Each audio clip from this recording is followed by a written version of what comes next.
మెదక్ జిల్లా రామాయణంపేట రైతులు స్వల్పకాలిక పంటలైనటువంటి వరి, మొక్కజొన్న, ప్రత్తి పంటల సాగు కంటే దీర్ఘకాలికంగా ఆయిల్ ఫామ్ సాగుతో అధిక ఆదాయం పొందవచ్చునని ఇన్ఛార్జ్ సహాయ వ్యవసాయ సంచాలకులు రాజనారాయణ తెలిపారు. అందరికీ నమస్కారం. తెలంగాణ రాష్ట్ర ప్రభుత్వం ఆయిల్ ఫామ్ సాగును ప్రోత్సహించే విధంగా రైతులకు క్షేత్రస్థాయిలో వ్యవసాయ శాఖ మరియు ఉద్యాన శాఖ ఆయిల్ ఫెడ్ ఆధ్వర్యంలో అవగాహన కల్పించడం జరుగుతుంది.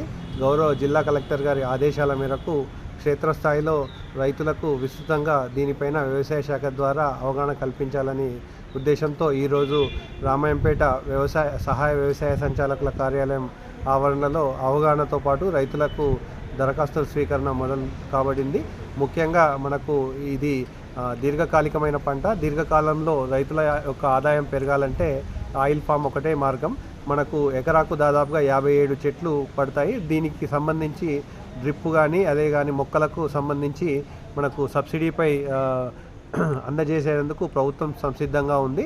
ముఖ్యంగా డ్రిప్కు సంబంధించి ఎస్సీ ఎస్టీ రైతులకు 100% పైన, బీసీ రైతులకు 90% సబ్సిడీ పైన, ఇతర రైతులకు 80% సబ్సిడీ మీద అందించడానికి సిద్ధంగా ఉంది. మొక్కలకు కేవలం 20 నుంచి 25 రూపాయల ఖర్చుతో, కేవలం ఒక మొక్కకు 20 రూపాయల ఖర్చుతో మనం మొక్కలు నాటుకునే అవకాశం ఉంటుంది. దీనిలో అంతర పంటగా అన్ని రకాల పంటల్ని వేసుకోవడానికి అవకాశం ఉంటుంది. 3వ సంవత్సరం నుంచి దీని దిగుబడి వస్తుంది. గణనీయంగా మనకు 30 సంవత్సరాల వరకు ఈ పంట దిగుబడిని సాధించే అవకాశం ఉంటుంది.